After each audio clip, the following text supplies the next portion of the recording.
didžiausiai Europoje baldų parodoje Milane. Bandysime gauti daug įspūdžių, pamatyti daug įvairių naujų dalykų, aplankyti visus geriausius baldų gamintojus ir jų stendus. Tad keliaujame. Viena tendencija tai yra labai daug indaulių apšviestų, labai didelio masto ir dydžio. Pastebėtume, tai nėra pakabinamų spintelių virtuvėje iš viso. Arba spintų blokai, arba indaujos, arba salos.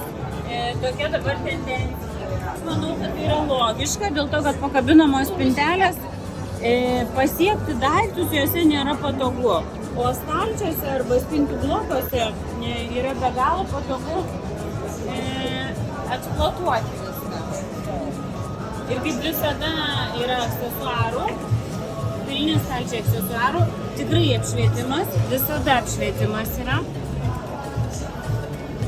Pertvarėlės įvairias. Salose matome tokias darbinės zonas, taip pat, kad būtų patogu ir salą skirtų ta sistema lentynų nuo darbinės zonos,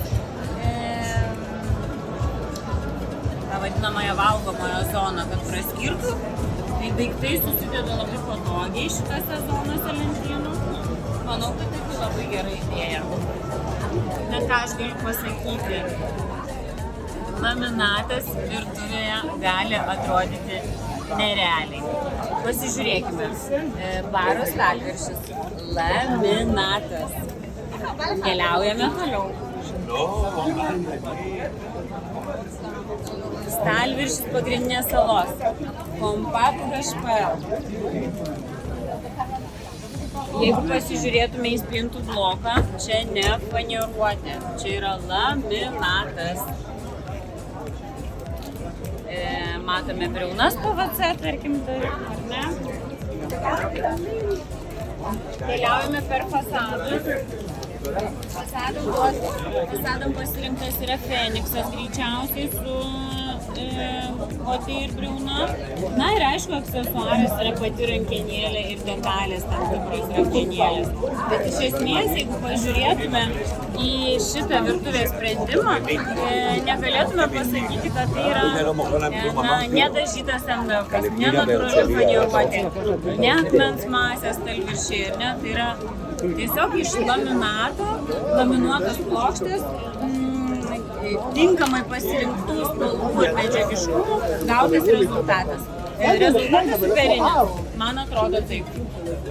Jeigu parodoje mes matėme stenduose 70 pločio duris spintų blokose virtuvėse, tai dabar pažiūrėkite, ką mes čia turime.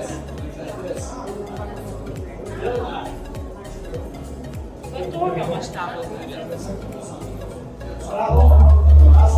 Ir grįžta jos atgal. Kokia medžiaga? Atrodo, kad arba keramika, arba akmuo, bet greičiausiai bus keramika, nes tik keramika gali būti 4 mm, kas lengvina pačias dalis.